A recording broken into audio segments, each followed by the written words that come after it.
இந்தியாவின் வேத பாரம்பரியத்தை பாதுகாத்தது ஆரிய சமாஜம். ஸோ இந்த டாபிக் பார்த்தீங்கன்னா குரூப் 1 மெயின் சிலபஸில் பேப்பர் 2ல் சோஷியோ ரிலீஜியஸ் ரிஃபார்ம் மூமெண்ட்ஸ் இன் 19th செஞ்சுரியில் வந்து கவர் ஆகும்.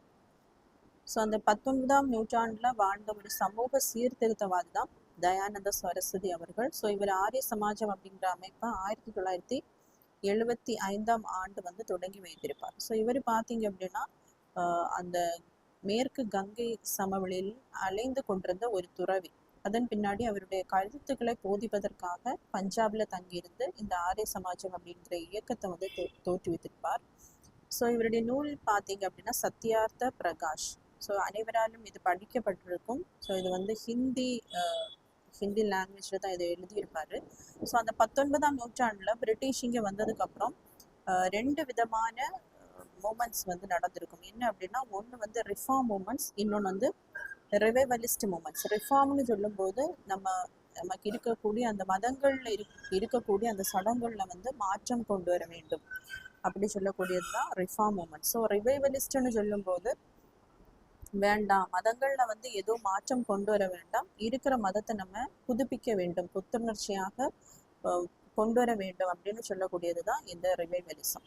ஸோ இந்த ரிவைவலிசம் மூமெண்ட்ஸ்ல வரக்கூடியது தான் இந்த ஆரிய சமாஜம். ஸோ இந்த தயானந்த சரஸ்வதி அவர்கள் என்ன சொல்லியிருப்பார் அப்படின்னா, குழந்தை திருமணம், விதவை மறுமணத்திற்கு மறுப்பு, அயல்நாடு சென்றால் தீட்டு, இதெல்லாமே வேதங்கள்ல வந்து சொல்லப்படவில்லை. ஸோ நம்ம வந்து அந்த மதங்கள்ல வந்து மாற்றம் கொண்டு வர வேண்டிய தேவை கிடையாது, அந்த மதங்களை நம்ம மறுமலர்ச்சி பண்ணினாலே போதும் அப்படின்னு சொல்லியிருப்பாரு. ஸோ இன்னும் அவருடைய கருத்துக்கள் பார்த்தீங்கன்னா, ஒரு கடவுள் கோட்பாடு, உருவ வழிபாட்டை நிராகரிச்சிருப்பாரு. அதே மாதிரி பிராமணர் மேலாதிக்கம் செலுத்தும் சடங்குகள்ல வந்து மறுப்பு தெரிவிச்சிருப்பாரு. மூட நம்பிக்கைகளுக்கு வந்து மறுத்தல் தெரிவிச்சிருப்பாரு. ஸோ இவருடைய கருத்து என்ன அப்படின்னா, கோ பேக் டு வேதாஸ், அதாவது எந்த மாற்றமும் நம்ம கொண்டு வர தேவையில்லை, மதங்கள்ல வேதங்களை பின்பற்றுவோம், முன்னாடி இருந்தது மாதிரி அந்த வேதங்களை பின்பற்றுவோம் அப்படிங்கிற கருத்து தான் இவர் முன்மொழிந்திருப்பாரு.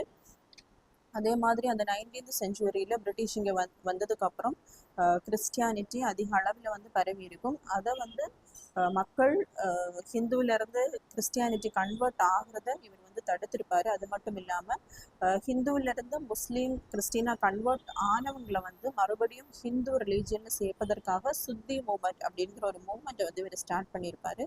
அது மட்டும் இல்லாமல் மதங்கள்ல மறுமலர்ச்சி பண்ணது மட்டும் இல்லாமல் சமூகத்திலையும் நிறைய சீர்திருத்தம் இவர் பண்ணியிருப்பாரு.